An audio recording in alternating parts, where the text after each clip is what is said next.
The hay would feed the animals through the winter, but the people needed wheat.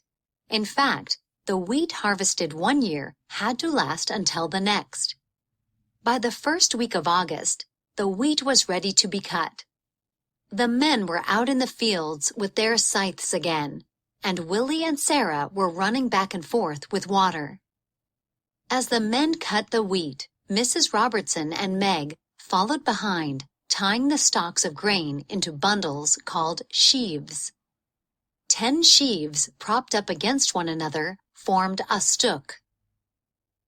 Wheat was a precious crop, and the family worked long into the night to get it safely under cover. Mr. Robertson and the hired help packed it carefully into mows, storage lofts, in the barn, to keep it safe and dry until they had time to thresh it. Harvesting wasn't all hard work. Sometimes neighbors helped one another bring in the crops. This harvesting bee often finished with a party. The men set up long tables in the fields, and the women brought out food for a harvest supper. To amuse the children, Mr. Burkholder built a maze out of sheaves of grain. Thresh. To thresh a plant is to beat it in order to separate its grain or seeds from the rest of the plant. Harvest moon.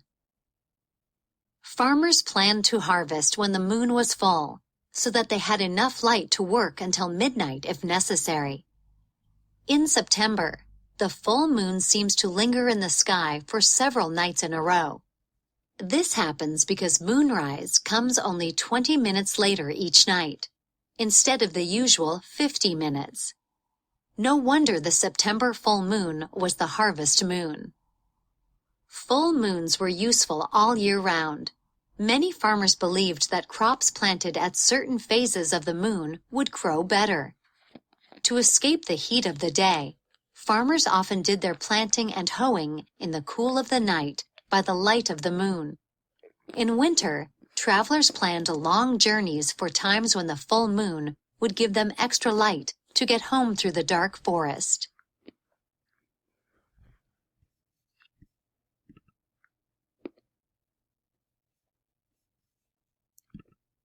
Reading the weather.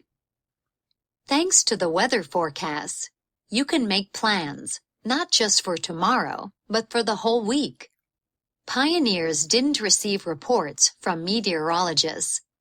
They predicted good and bad weather by watching for signals in the world around them. Try the pioneer method of forecasting the weather.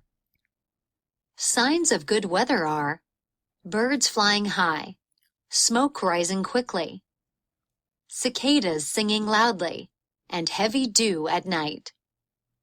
Watch the clouds. The higher they are, the better the weather will be. These signs mean wet weather's coming. Smoke curling downward, dark cumulus or cotton ball clouds, overcast cirrus or long stringy clouds. A halo around the sun means rain within 10 to 12 hours.